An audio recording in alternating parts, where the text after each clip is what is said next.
All right. Dollar bond yield drops as Mueller unveils new charges in Russia probe.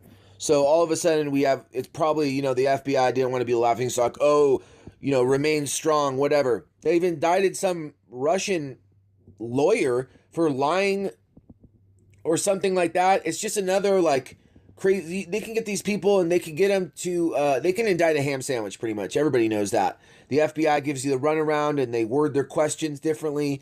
And then if they want to throw a charge on you, they can. And I mean, just look at this. Just look at this crap. Just days after he announced charges against 13 Russian nationals and 3 Russian entities for their role in meddling in the U.S. election, Special Counsel Robert Mueller has secured yet another indictment in his probe whether the Trump campaign colluded with Russia to sway the U.S. election. The time the grand jury approved charges against Alex van der Zwaan is accused of knowingly giving false, fictitious, or fraudulent statements to the FBI.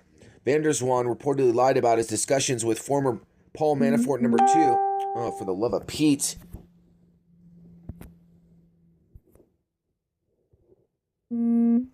Shut up. All right, so he says this time the grand jury approved charges against Alex van der Zwaan, who's accused of knowingly giving false, fictitious, or fraudulent statements to the FBI. Van der Zwaan reportedly lied about his discussions with former Paul Manafort number 2, Rick Gates, who has recently decided to cooperate with the probe. Bloomberg describes Zwaan as an attorney for a prominent New York law firm. The firm is Skadden Arps, who is charged with making false statements to the FBI as part of Special Counsel Robert Mueller's probe of the Russian collusion in 2016 presidential election. Zodin said it has fired van der Zwaan and it is cooperating with investigators. Van der Zwaan was charged on February 16 in federal court in Washington related to a report he helped prepare on the trial of a Ukrainian politician, Yuko Timchenko. Van der Zwaan was charged with criminal information. Van der Zwaan was charged with a criminal information, which typically precedes a guilty plea. I mean, all this crap literally is making my head spin. You did all this with the taxpayers' money. You made all this, and now you're charging somebody with lying to the FBI, some Russian. I mean, it's just unbelievable. Put this guy Robert Mueller away. One Twitter user pointed out that van der Zwaan is a nephew of a Russian oligarch. Elizabeth Burke said Special Counsel Mueller announces charges against Alex van der Zwaan, son-in-law of Russian oligarch, for false statements. As City notes, when observing the market reaction, the name is unfamiliar, even to those following the ongoing Mueller investigations. A quick internet search shows that the defendant is a London-based attorney for Skadden Arps, who is also the Russian-speaking son-in-law of a Russian oligarch. His plea hearing is apparently scheduled for today at 2:30 local time. Both the U.S. dollar and Treasury yields jerked lower on the news. So when I woke up, I looked at my portfolio, and gold was actually down. So I thought the dollar was, it shot up. But now it says the dollar index has gone down here. So United States District Court for the District of Columbia. So you got this guy, Alex van der Zwaan, and it's saying on November 3rd, 2017, Alex van der Zwaan did willfully and knowingly make materially false, fictitious, and fraudulent statements and representations in a matter within the jurisdiction of the executive branch of the government of the United States. To wit, defendant falsely stated and represented a special counsel's office, including special agents of the FBI in Washington, D.C., in the course of answering questions concerning his work as an attorney employed by a law firm engaged in 2012 by the Ukraine Ministry of Justice to prepare a report on the trial of Yulia Tymoshenko.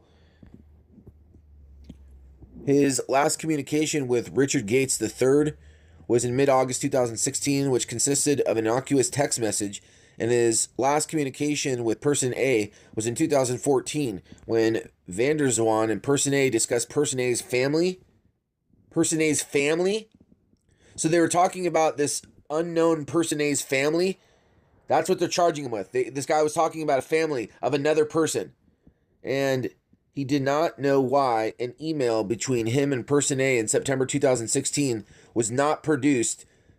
So they're saying that some email was not produced to Special Counsel Robert Mueller, and that's why he's lying, when in fact he then as he then and there well knew and believed. In or about September 16, he spoke with both Gates and Personet regarding the report and surreptitiously recorded the calls, and he deleted and otherwise did not produce emails sought by Special Counsel's office and law firm A, including the email between Person A and him in September 2016.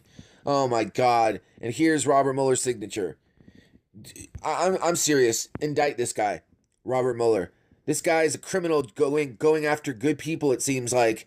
This guy's going after some guy for an email that they did not produce to him. And I don't care either way if this guy got rid of it or whatever, but it just seems like, aren't you supposed to be going after the team for collusion or something? I don't know. Maybe this did have to do with collusion, because they're saying like, oh, the Democrat side is saying like, oh, this might have proved everything. This one email might have proved everything. Our whole case might have been here and you erased it or something. I don't know what they're trying to do. But this guy, Robert Mueller, I've looked into him. He's been on the job since, he's been in there in 9/11. We see what he's doing right now. We see all the cover-ups and lies and all the crap. And this guy is going after people when he should be the one on trial. Unbelievable. Anyway, I'm out of here.